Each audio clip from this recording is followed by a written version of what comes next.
તો નંદ બાબાના આંગણે પણ મહામહોત્સવ થયો છે અને મહામહોત્સવ કરે એની પહેલા નંદ બાબાએ બ્રાહ્મણોને બોલાવ્યા છે. નંદસ્વાત મજૌદપન્ને જાતા હલ્લાદો મહામના આહુય વિપ્રાન વેદ જ્ઞાન. વિપ્ર એટલે કે બ્રાહ્મણો. કેવા બ્રાહ્મણો? તો કે વેદજ્ઞ બ્રાહ્મણોને બોલાવ્યા છે. શું કામે? તો કે જાત કર્મ મજસ્ય વે. જાત કર્મ સંસ્કાર કરવા માટે બ્રાહ્મણોને બોલાવ્યા છે. બ્રાહ્મણો આવ્યા છે. દેવતાઓની સુંદર સ્થાપના કરી ભગવાનની પૂજા કરે છે. શ્રી ગણેશની પૂજા કરે, પુણ્યવાચનની વિધિ કરે છે. સુખદેવજી મહારાજ રાજા પરીક્ષિતને કહે કે પુણ્યવાચનની વિધિ કરી છે, એને કહેવાય સ્વસ્તિ વાચનમ.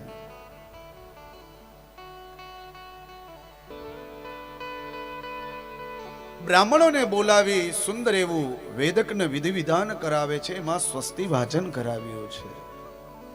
સ્વસ્તિ વાચન એટલે કે પુણ્યવાચન. આપ સૌના ઘરે બ્રાહ્મણોને આપણે બોલાવો પૂજા કરવા માટે, એટલે ગણપતિની પૂજા પછી જે કળશની પૂજા કરે, તાંબાનો કે ચાંદીનો કળશ હોય, એ ન હોય તો સ્ટીલનો કળશ હોય, એમાં આપણે 5 પાન રાખીએ, સુપારી પધરાવીએ, એમાં એક સિક્કો પધરાવીએ, નાડાછડી બાંધીએ, એની અંદર પંચરત્ન, પંચધાતુ, સપ્તમૃત એટલે કે માટી, આવું ઘણું બધું એમાં પધરાવીએ. દુર્વા છે, કંકુ છે, ધાન્ય છે, આ બધું પધરાવવાનું હોય એક એક મંત્ર બોલીને. અને એની ઉપર આપણે જે શ્રીફળ રાખીએ, આ વિધિને કહેવાય સ્વસ્તિ વાચન. નંદ બાબાએ સ્વસ્તિ વાચન કરાવ્યું છે. મહામહોત્સવ તો કરવાનો જ છે, પણ સૌથી પહેલે જે આપણા શાસ્ત્રમાં બતાવ્યું છે એ પહેલે કરવાનું.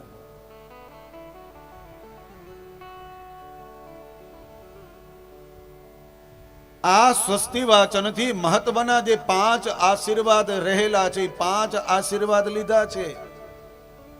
બ્રાહ્મણોએ 5 આશીર્વાદ પ્રદાન કર્યા છે. આપનું પુણ્ય વધે, આપનું કલ્યાણ થાય, કર્મની વૃદ્ધિ થાય, આપનું આયુષ્ય સારું રહે, આરોગ્ય સારું રહે, આયુષ્ય લાંબુ રહે.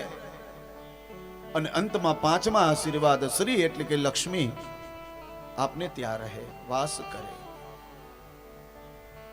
બ્રાહ્મણોએ આશીર્વાદ આપ્યા છે અંતમાં લક્ષ્મીના, પણ એ નંદ બાબાને કે બ્રાહ્મણોને ખબર નથી કે લક્ષ્મીનો પતિ જ્યાં બેઠો છે, આવી ગયો છે. અને લક્ષ્મીનો પતિ જો આવી જાય એટલે લક્ષ્મીજી તો આપોઆપ દોડતા દોડતા આવે.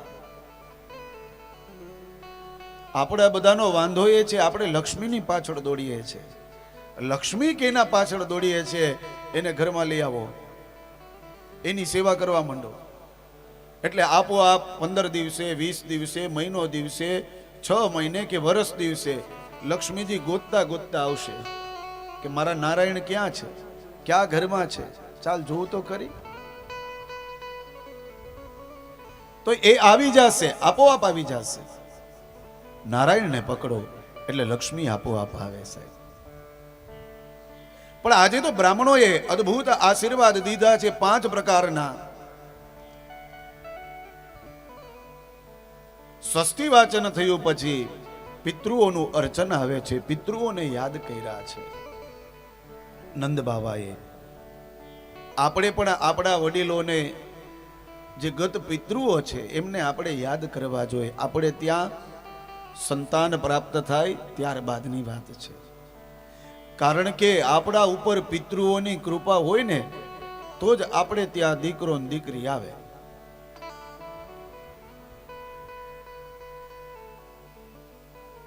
પિતૃઓની કૃપા થઈ જાય તો 3 વસ્તુ મળે: સંપત્તિ, સંતતિ ને સન્મતિ. આ 3 આશીર્વાદમાં આપણને બધું મળી જાય છે.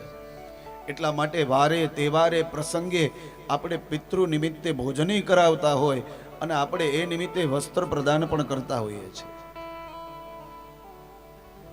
તો પિતૃર્દેવાચનમ તથા વિધિવત બધી વિધિ વિધાન પરિપૂર્ણ કર્યા છે. અને હવે સમય આવ્યો છે દાન દેવાનો. આજે નંદ બાબા બ્રાહ્મણોને દાન આપે છે. સૌથી પહેલું દાન આપ્યું છે ગાયોનું. ધેનું નામ નિયુતે પ્રાદાત વિપ્રેભ્ય સમલંકૃતે. ગાય આમને માપી નથી દીધી. જો નંદ બાબાએ ગાયનું દાન કર્યું ને આપણે ગાયનું દાન કરીએ, જેમાં કેટલો ફરક છે. નંદ બાબાએ ગાયનું દાન કર્યું છે, હૃષ્ટપુષ્ટ ગાય છે, એને સુંદર વસ્ત્ર અર્પણ કર્યું છે, એના જે શિંગડા છે સોનાથી મઢ્યા છે, ગળામાં એક ઘંટડી બાંધી છે, અને એવી દિવ્ય સ્વરૂપ વાળી કોઈ ગાયનું નામ મંગલા છે, કોઈ ગાયનું નામ જયા છે, કોઈ ગાયનું નામ ગંગા છે, કોઈ ગાયનું નામ યમુના છે. એવી રીતે એવી હૃષ્ટપુષ્ટ ગાયોને સમર્પિત કરી છે. અરે એનાથી વિશેષ 1 વર્ષ સુધી એ ગાય ભોજન કરી શકે એટલો ચારો આપ્યો છે. 1-2 ગાયોના દાન નથી દીધા. કોઈ બ્રાહ્મણને 100 ગાય આપી, કોઈ બ્રાહ્મણને 200 ગાય આપી, કોઈને 500 ગાય આપી. નંદ બાબા કહે મારા આંગણામાં 9 લાખ ધેનું છે, અને એમાંથી કદાચ 1000, 1200, 1500 કે 5000, 10,000 ગાયો દાન આપી દઉં તો મને કોઈ વાંધો નથી. દાન આપવું તો દિલથી આપવું, હૃદયથી આપવું અને ભાવથી આપવું. ખાસ તો દાન આપવામાં આપણો ભાવ હોવો જોઈએ. કોઈ આપણને એમ કે દાન આપી દીધું તમારું કલ્યાણ થઈ જશે તો આપણે ગમે એવું દાન આપી દઈએ, એમ નહીં. દાન આપવામાં આપણો પોતાનો ભાવ હોવો જોઈએ. આજે નંદ બાબાએ ભાવથી દાન આપ્યું છે બ્રાહ્મણોને. તમે જે દાન કરો એ કોઈને કહો નહીં. તમારું સત્કર્મ તમારા સુધી રાખો, તમે કોઈને ન કહો. આમ તો આપણે કહીએ ને કે જમણા હાથે દાન કર્યું ને તો ડાબા હાથને ખબર ન પડવી જોઈએ, પણ આપણો સ્વભાવ છે જમણા હાથે દાન કર્યું હોય ને એટલે આખા જગતને આપણે કહીએ કે મેં આટલાનું દાન કર્યું, એક આટલાનું દાન કર્યું.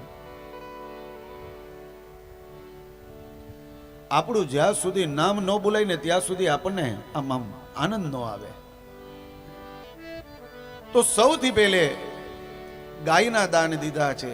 બીજા ધેનું નામ નિયુતે પ્રાદાત વિપ્રેભ્ય સમલંકૃતે તિલાદ્રિન સપ્તરત્નો ગશાત કોવાંબરાવૃતા.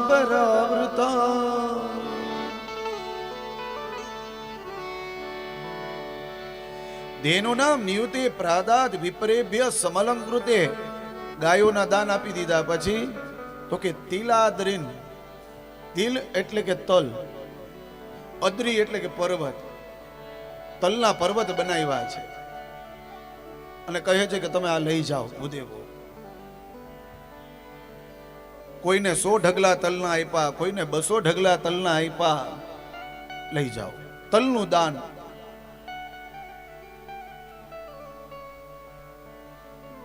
ત્રીજું દાન બતાવ્યું છે સપ્તરત્નો ઘ. રત્નોના દાન કર્યા છે. કનકમ, કુલિશમ, નીલમ, પદ્મરાભમ, ચમોક્તિકમ. રત્નના દાન કર્યા છે. અરે સોનાના દાન કર્યા છે, ચાંદીના દાન કર્યા છે. આ બધા બ્રાહ્મણોને દાન આપ્યા.